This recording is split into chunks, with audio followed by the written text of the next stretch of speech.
मुकम्मल लिखी हुई रेसिपी के लिए यूट्यूब की वीडियो के नीचे चेक करें या फिर वीडियो के ऊपर लिंक को चेक करें जो कि आपको सीधे मेरे वेबसाइट cook-with-faiza.net पर ले जाएगा। अस्सलाम वालेकुम जी, आज आप लोगों के लिए बना रहे हैं केक जिसका नाम है जर्मन चॉकलेट केक।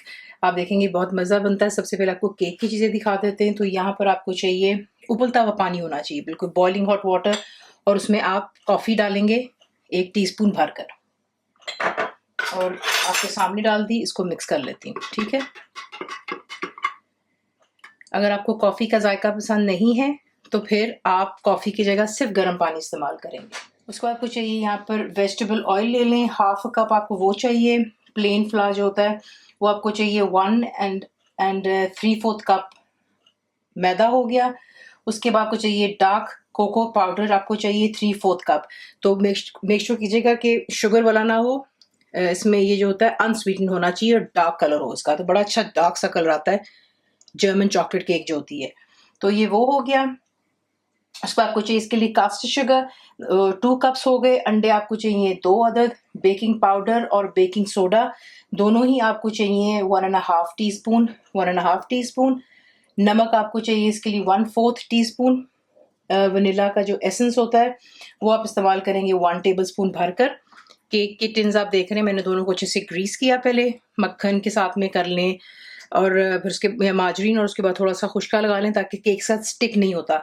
तो 2 ये 8 इंच के पैन्स हैं मेरे पास। अवन को आप प्री हीट कर लेते हो 350 फ़ारेनहाइट 180 सेंटीग्रेड गैस मार्क 4 पर। और ये होगी केक की तैयारी। आपको दिखाते हैं कि आपने उसकी फ्रॉस्टिंग बनानी है, उसके लिए आपको क्या चीज़ें चाहिए होंगी।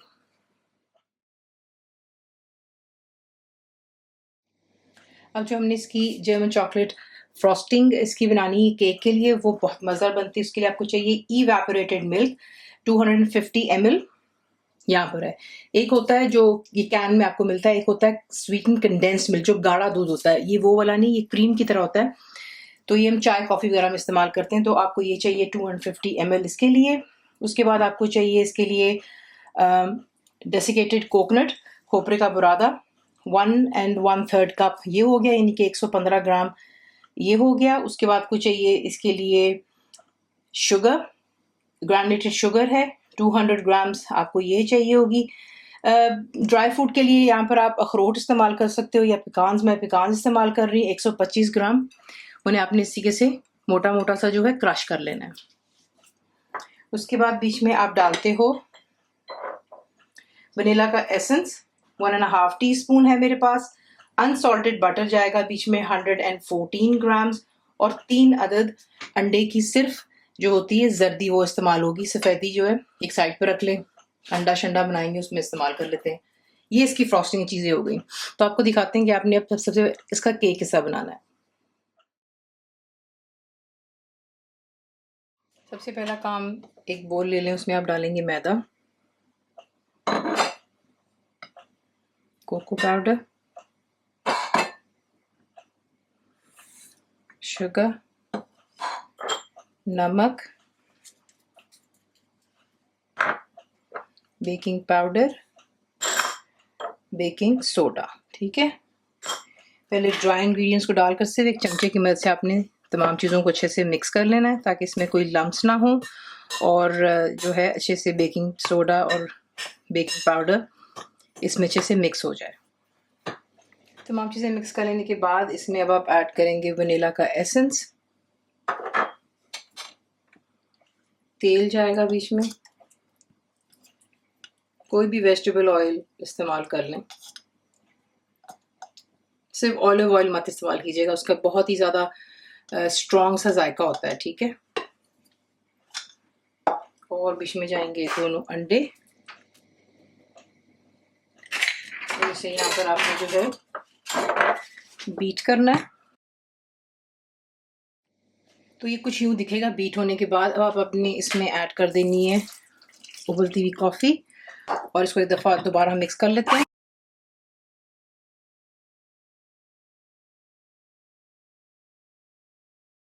इस केक की जो बीटिंग होती है इसमें कोई इतनी ख़ास जो है टाइमिंग नहीं होती कि आपने 10 मिनट करना है या 15 मिनट। सिंपल के चीज़ें सारी अच्छे से कंबाइन हो जाए, ठीक है। क्योंकि जब बीच में गर्म पानी जाता है तो वो स्ट्रेट अवे जो चीनी वगैरह होती है उसको अच्छे से मेल्ट भी कर देता है, इसलिए मेक श्योर पानी बहुत अच्छे से गर्म हो। तो अब ये जो मिक्सचर है इसे हम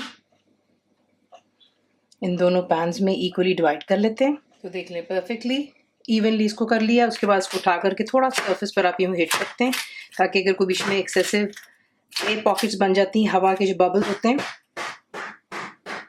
थोड़े से रिलीज हो जाते हैं। ठीक है, और अब इसे हम ओवन में बेक होने के लिए रखते हैं। ये बेक होंगे फॉर 30 मिनट्स, या फिर आप कोई भी टूथपिक कोई शार्प छुरी लेकर के मिडिल में इसको इंसर्ट करके चेक करते हैं केक उस पर नहीं लगा होता तो केक इज़ डन। तो इसको 30 मिनट्स के लिए बेक करते हैं और फिर दिखाते हैं आपको नेक्स्ट स्टेप। देख लें केक परफेक्टली बेक हो गया हुआ है, और इसको चेक करने का तरीका यही होता है कि बीच में आप जो है बिल्कुल इसको इंसर्ट करते हैं और इस तरीके से देखें कम्प्लीटली ड्राई होना चाहिए, इस पर केक नहीं होना चाहिए। केक डन हो गया, इसको कम्प्लीटली ठंडा होने दें और फिर इसको जो है इसमें से रिमूव करेंगे और फिर आपको दिखाते हैं कि इसकी जो है फ्रॉस्टिंग किस तरह तैयार होती है।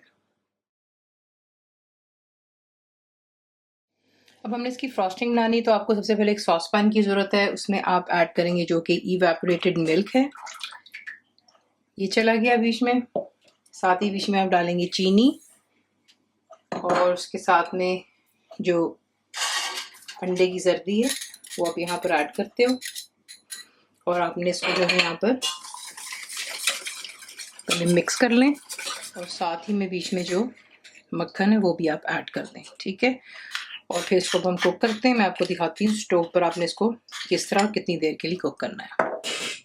अब यहाँ पर आपने जो है मीडियम फ्लेम पर रखना है, और यहाँ पर आप जो है इस मिक्सचर को कुक करेंगे कि आप देखेंगे कि इसका जो टेक्सचर है वो एक पुडिंग की तरह बन जाएगा। ठीक है, यानी कि गाढ़ा हो जाएगा।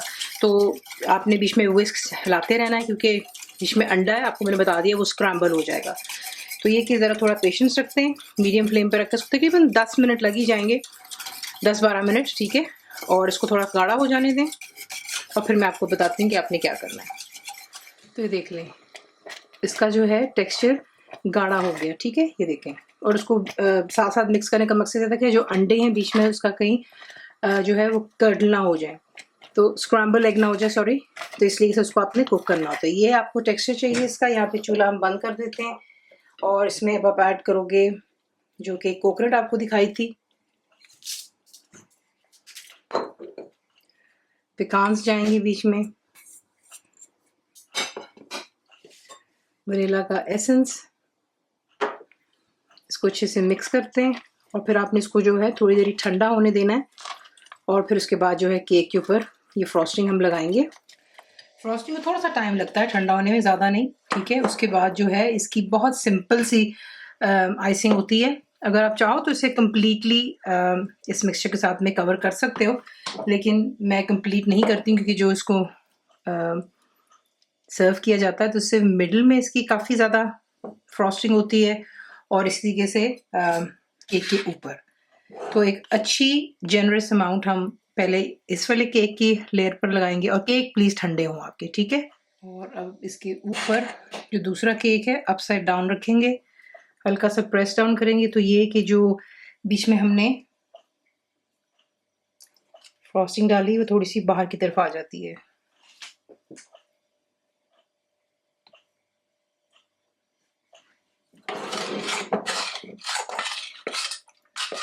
इसी तरह केक का ऊपर का हिस्सा भी कवर कर लें। तो इसी के साथ इसकी जो डेकोरेशन है आप अपनी पसंद की कर सकते हैं। ऊपर थोड़े से पिकान्स लगा लें। जो साइड्स है ऑब्वियसली, क्योंकि साइड्स पे इसकी फ्रॉस्टिंग नहीं की जाती, सिर्फ मिडिल और टॉप होता है, आगे आपकी अपनी चॉइस है। साथ में थोड़ा सा कोकोनट साइड पर लगा लें, तो इसी के खूबसूरत दिखता है। तो ज़रूर ट्राई कीजिएगा। रेसिपी आपको पसंद है तो प्लीज़ को लाइक शेयर सब्सक्राइब ज़रूर किया करें। कंप्लीट रिटन रेसिपी आपको मिलती है मेरी वेबसाइट पर, cookWithFaiza.net पर।